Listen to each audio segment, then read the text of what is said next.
Recently, jurisdictions across the National Capital Region, including Fairfax County, participated in a public health emergency exercise called Capital Fortitude.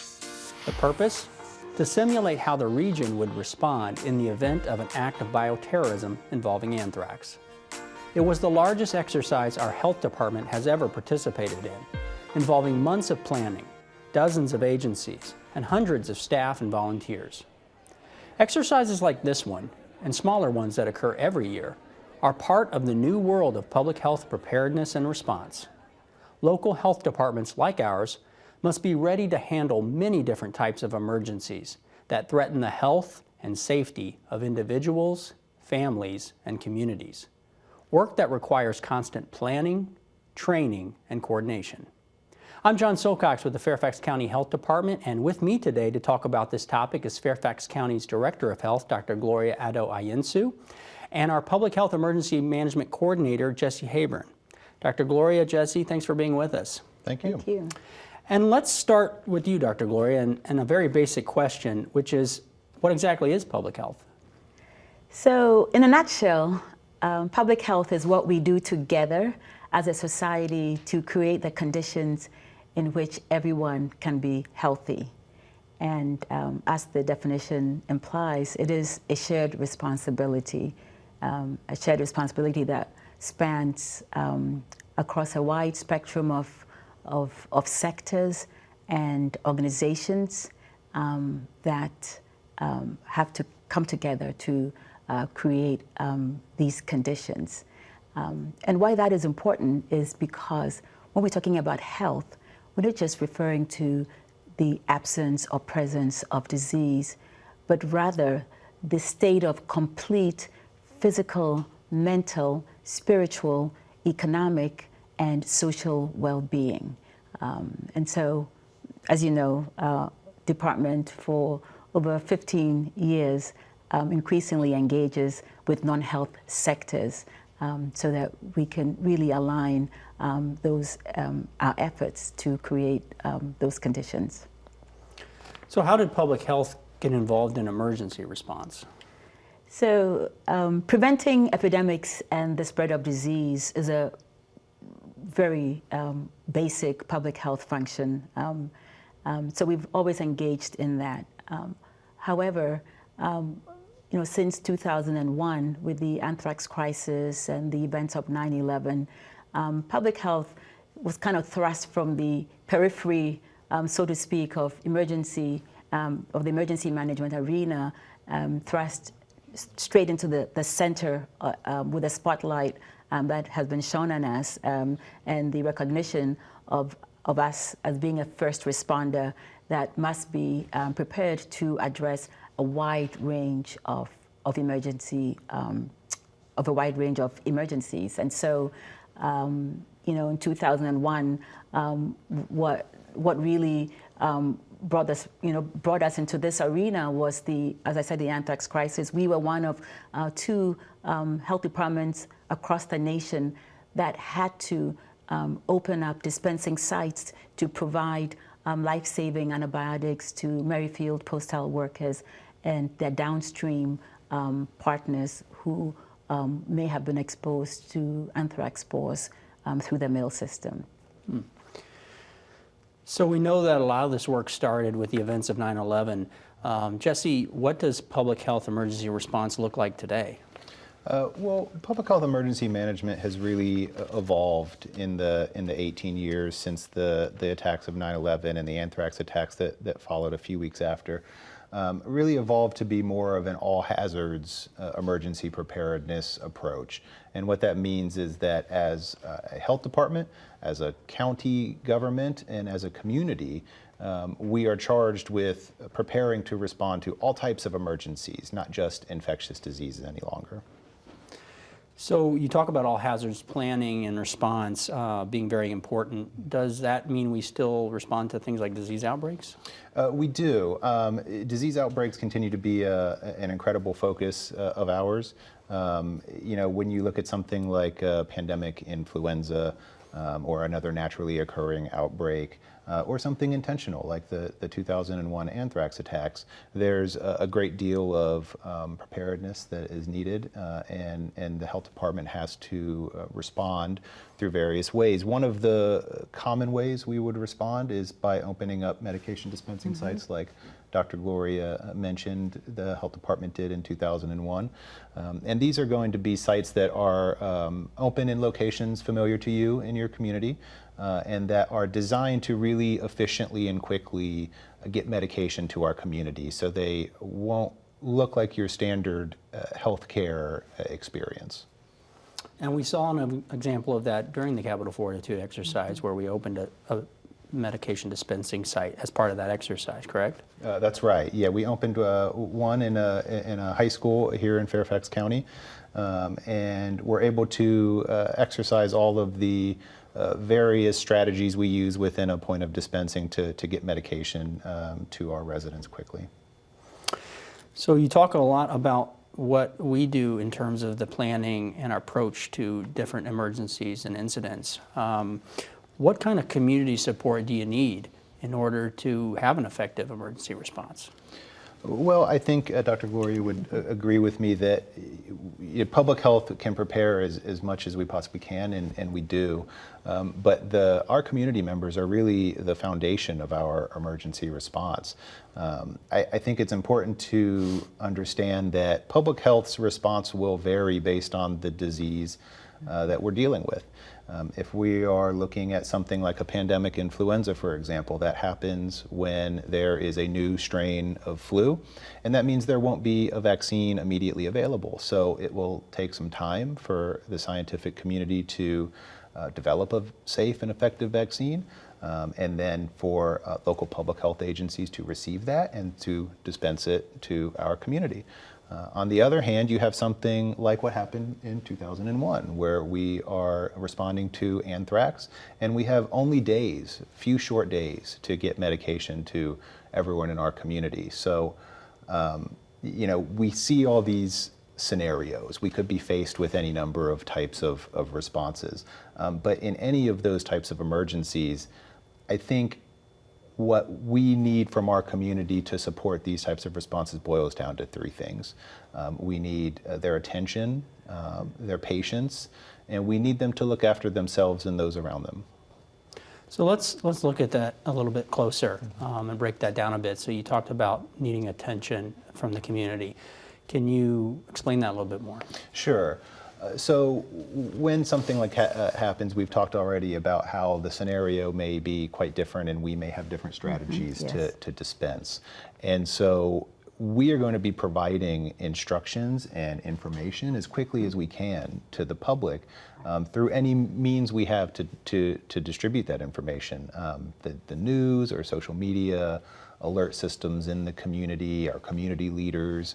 And so we're going to make every effort to get that information out, accurate information, as quickly as we can. But then we really need our community to listen to that and to follow the instructions, because that's really going to give you the next steps that you need to know how to respond and where to go to receive medication or other services that you may need.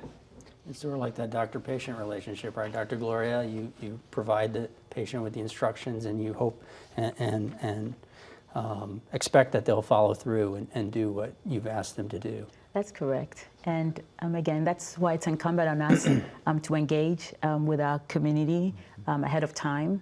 It's important to make the plans, but we also have to communicate that there will be instructions that will and that we will need them to actually follow very closely. The plans they're based on assumptions, assumptions that the community is going to behave a certain way, and that will be, and so if that assumption does not come to fruition, then it could result in delays in reaching everyone, which is why, as Jesse has stated, one of the most important things, if something were to happen, would be for our community to listen to our instructions and follow them very closely. Right. And probably important to point out too that some of these things are very evolving events that can change over time, and so sometimes the guidance and instructions can change as we learn more about what the situation is and what we need people to do. Absolutely. So it's really important that they continue to pay attention throughout. The second thing you mentioned was patience. I want to know if you can talk a little bit more about what you mean by that. Sure. I mean, a few things, I guess. When, you know, Fairfax County has a tremendous emergency preparedness program, you know, but despite all that planning and all those resources, our community will still be facing an emergency that's going to be challenging to all of us, to the responders and to the community. And I think patience is just critical on all sides when we as a community are dealing with something like that. And just in our world, in the public health world, looking at a dispensing site like we've discussed, these are locations that may be crowded, they may be noisy, there could be lines, you know, and they are designed as efficiently as possible and as safely as possible, but in a challenging and potentially frightening situation, you know, people's emotions, understandably, will be kind of at odds. So, you know, we have law enforcement at these dispensing sites to make sure everything's safe and secure. We have our public health professionals there to make sure you are receiving the appropriate medication, and that our residents who need medical needs or have language needs or other types of support needs are going to be able to receive the services that they need. But all those things take some time, and in an already you know, potentially frightening circumstance, I think patience is critical for everyone to be able to get through something like that. And if I may add, yes, please. To the patients, it's because we know that we will have enough to serve everyone. Everyone will be served, but we can't serve everyone at the same time, which is why we'll be asking constantly for patients, for people who haven't been served, to recognize that it'll get to their turn. Right. And it is disaster medicine, right? It's not business as usual in these situations. So walking in is not like walking into a clinic like you might for a regular doctor's appointment, right? It's a whole different scenario, It's and quite so different, you kind of have to reorient to the surroundings. What then could residents do in Fairfax County to assist you in that by helping to protect themselves and supporting those around them? Would you like to start, or should I? Why don't you start, and I can. So I think, you know, we've covered some of it already. Listening to our instructions is going to be incredibly important, because that is how we are going to let you know what you need to do. And a good example of why that would be important, just really quickly before we go on with this answer, is looking at some of the differences in how we may dispense. If it's something like a pandemic influenza where we need to provide vaccines, we need to see every single person so that we can give them the vaccine. But if it's something like in response to anthrax or many other types of infectious diseases that are treated with antibiotics, we can dispense those antibiotic pills to one member of your household so that your entire household doesn't have to come with you to a site like this. And so that's the kind of information that we'll be providing to the public at the time of the emergency. And knowing that could really save you some time and save you some difficulties in getting there to get that life-saving medication. So listening to our instructions that are going to come out from the health department and from other government officials through the media and other sources is very, very important. I would also add that it's critical to keep yourself and your family as health safe. And a couple of points on that front, I strongly recommend, the health department strongly recommends that you stay vaccinated. You get all your vaccines for you and your family members, including the annual flu shot. And we're going to be moving into the flu season here soon. Flu or vaccinations are the most important step in preventing disease. And I think covering your cough in public, washing your hands after you've coughed or sneezed, or after you have touched public surfaces and all kinds of other times will be very important as well. and then staying home when sick. I mean, these are messages that we've, shared time and time again. It kind of sounds so basic, but it's everything. It saves lives, really. And so we just can't encourage our community to do that enough. We don't have to wait for something bad to be announced in the media to do that every day. These are actions that we want people to take every day to keep themselves, their families, and our entire community safe. So great advice. And also for the folks out there who might be interested in how can I get involved in some of these preparedness activities, maybe to help serve my community. What are some opportunities that you can speak to? Well, I think that kind of goes to that third point about looking after yourself and supporting those around you. And there's thankfully a great many ways to do that in Fairfax County. First, I would say get involved in your community, and the health department happens to have a wonderful way to do that in our Fairfax Medical Reserve Corps program, which is a volunteer program of medical professionals and non-medical professionals. Anyone in our community can join and receive training and support us in public health emergencies and respond right alongside public health professionals and first responders throughout the Fairfax County government. There are also a number of other Citizen Corps volunteer programs in Fairfax County that are excellent opportunities. I also suggest signing up for Fairfax Alerts, which is a great way of receiving important information in Fairfax County about upcoming potential severe weather and other things that you should be aware of.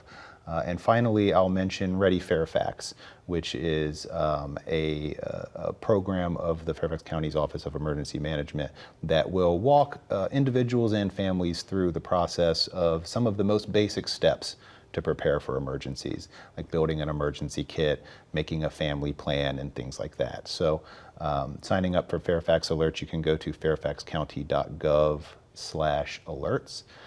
And Ready Fairfax is available at fairfaxcounty.gov/emergency/Ready Fairfax.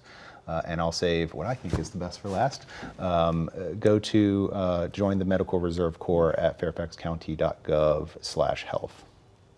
All right, well, thank you.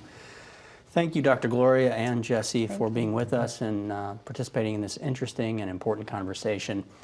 If you want to know more about emergency preparedness activities and resources at the Fairfax County Health Department, including information about the Medical Reserve Corps, please visit fairfaxcounty.gov/health/emergency. And we also encourage you to follow the Health Department on Facebook and Twitter, and sign up for Fairfax Alerts to receive important weather, safety, and preparedness information by email, phone, and text. You can sign up at fairfaxcounty.gov/alerts. And thank you for joining us. Have a great day.